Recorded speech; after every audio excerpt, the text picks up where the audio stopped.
Is that aluminum? Hey, it's Daniela. This is my second vlog, and I'm going to be talking about something that means something to me. I'm sorry if I sound congested. I have a cold. So I'm going to be talking about my Apple Watch. I know what you're thinking. It's an Apple Watch. It's a piece of technology. Why does it mean something to you? And I honestly just picked it because I use it every day, and it has a lot of features that help me get through my everyday life. So this Apple Watch right here, I use it to tell the time. Obviously, it's 11:10 p.m. Tells me the date, April 21st. Um, and it has a lot of features in it. Like, I could get my text messages right from my wrist and not have to pull out my phone, especially in situations like if I'm in class or if I'm in a situation where I really can't answer my phone or look at my text message. I can look at it really quick on my wrist and not really make a scene about it. I could use a GPS on here, which is cool. So when I'm driving, I don't have to look down at my phone. I could just look at my wrist on the steering wheel, or it'll buzz and let me know when the exit is coming up. My emails could get sent to this, and I get a notification about it.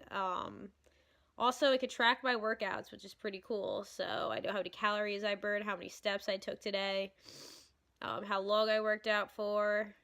Um, it also could track my heart rate using this back LED light thing, which is also pretty cool because sometimes I'll be sitting in class and I'll be learning all this information, and all of a sudden my watch starts buzzing saying my heart rate is over 120 beats per minute and I'm resting, and I don't know, it just lets me know if I should kind of cool down. Or sometimes it tells me how lazy I am, and it knows when I'm sitting down for too long. It tells me that I should get up.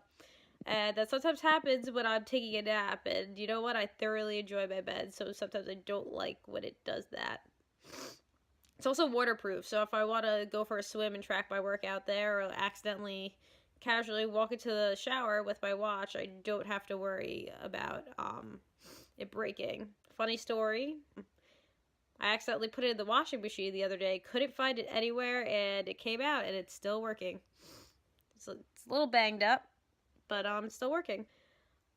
The thing is, all these features on here, it's such a tiny watch, but I just named so many things that this watch can do, and that obviously means there's a lot put into this. And after watching that video about manufacturing landscapes, I realized how many people and how many things really can go into making such a tiny little piece of technology.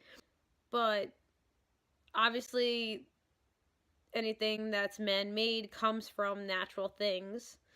So there had to be someone who got all those natural things, and there had to be someone to put all those little natural things together to make this little system we call an Apple Watch that I use every day. This band on the Apple Watch is some type of rubber synthetic thing. I think it's called fluorolumer. I don't know, something with an F. All I know is it's a synthetic rubber, and there definitely were a lot of people in a factory meshing this together to make this synthetic rubber. It has a lot of metal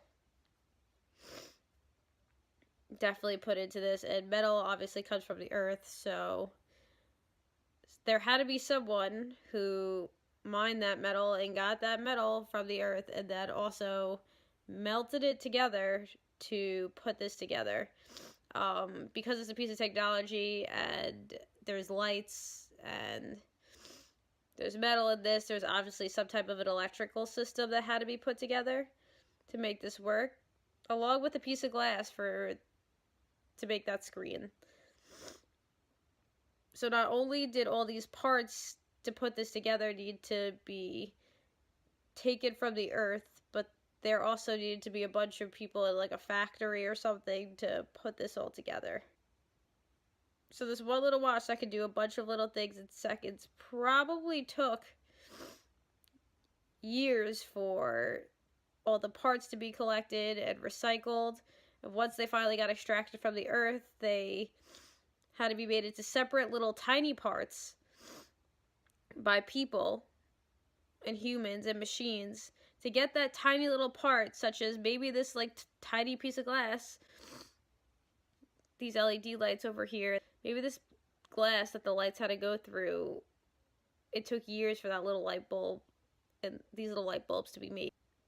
But then, once all these little parts, such as like the rubber band and the glass of the screen, the metal, the microchips and everything inside, the electrical wires and everything inside that kind of makes an Apple Watch do what it does. Here, I don't know. There's just so many different complex things in this Apple Watch that it probably took years to make the tiny little parts, plus that all these little parts had to be put together by another human. And this watch probably gave so many people jobs, and people probably make a living off of making this watch, and me buying it just paid those people. And the company, and the people who advertise this watch, and the people who put the metal together and engineered this thing, and just, wow, there's a lot of people who have probably touched this watch. There's probably a lot of germs on this watch. Probably should get some disinfectant wipes. But yeah, now I own it, and it's on my wrist every day, and it apparently plays a really big part in my life. So, thank you to everybody who put this watch together and allows me to be able to tell the time and the date and let me know if I'm having an anxiety attack during class. And lets me know,